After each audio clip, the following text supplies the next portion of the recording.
Hello and welcome back to the Lore Raider. I know this turnover rate was pretty fast, but turns out moving from my computer to my phone was a major upgrade for my audio quality, a slight downgrade for my editing quality, and a major upgrade for how long it takes for me to make these videos.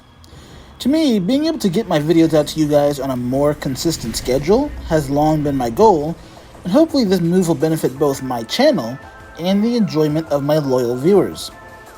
Without rambling out of the way, I want to tell you how I came across the topic of today's video. You see, the better part of a year ago, I made a video debunking the Metroid trainer's video on SAX vs Dark Samus.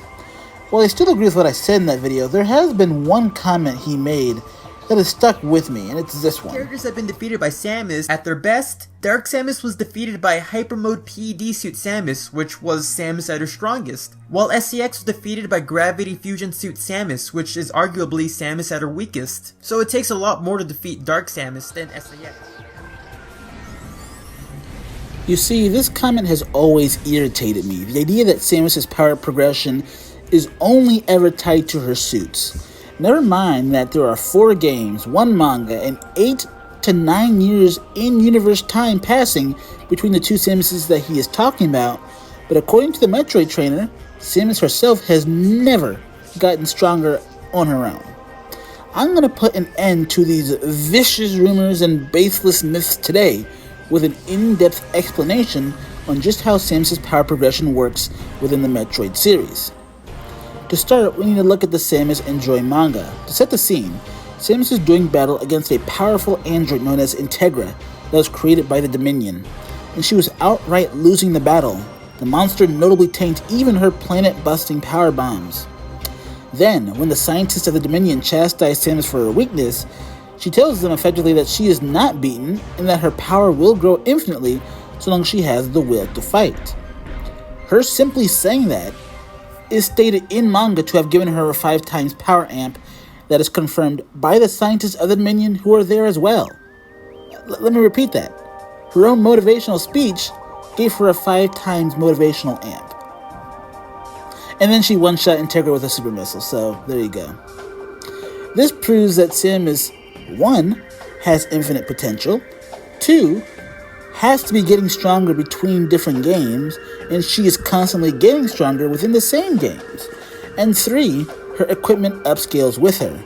As I said, pre-amp Samus's power bomb did basically nothing to Integra, whilst her post-amp super missiles one-shotted the thing. And she doesn't just get willpower amps, oh no, she also gets rage boost amps as well.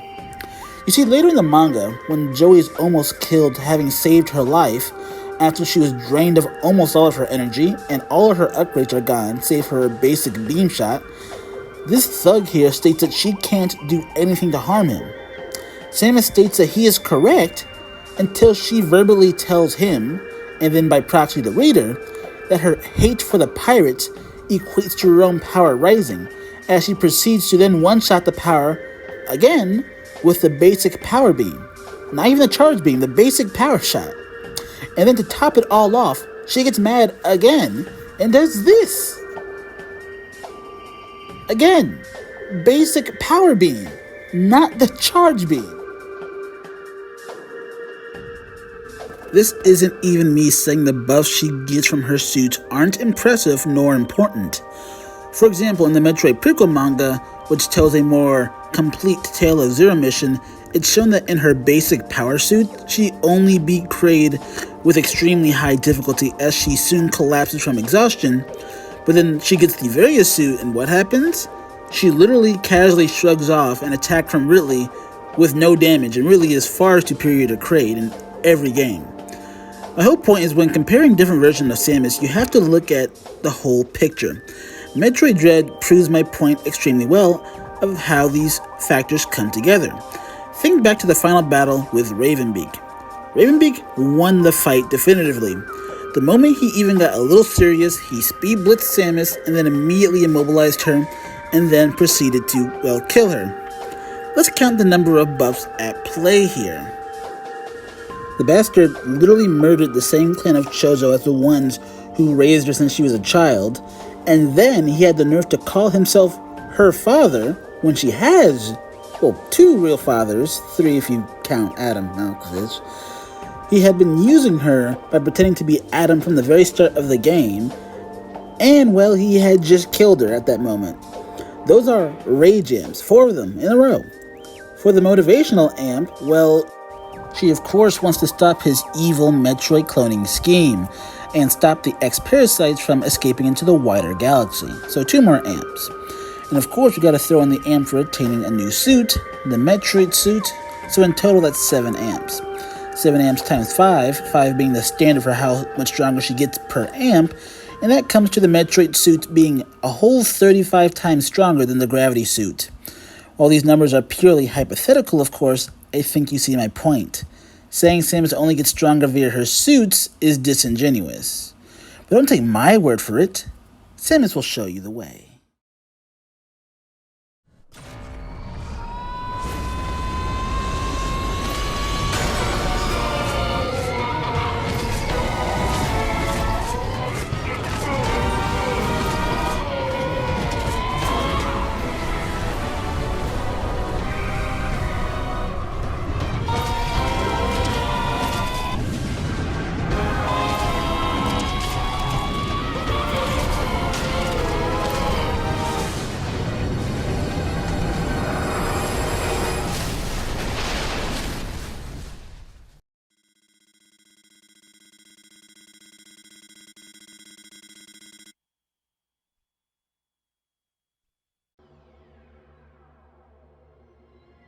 So with all this being explained now, I think you can understand why scaling Metroid can be complicated at times.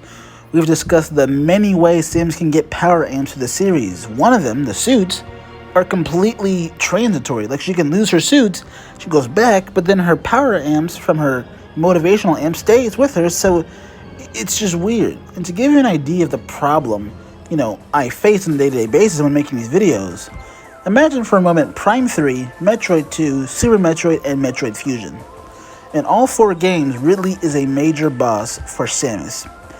If we know that Samus has fought all 4 versions of Ridley, and she's getting stronger between each of the games, then tell me, dear viewer, at what point does Ridley become stronger than Dark Samus?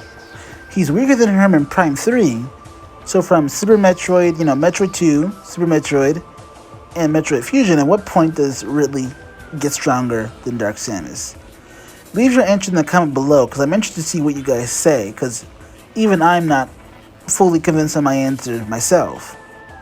But for now, that's all the time I have for this video. I do hope you found it informative. Next video, if my phone permits me, I want to make a video ranking all the main villains from the Metroid series. So until then, be safe, be wise, and please pray for a true peace in space.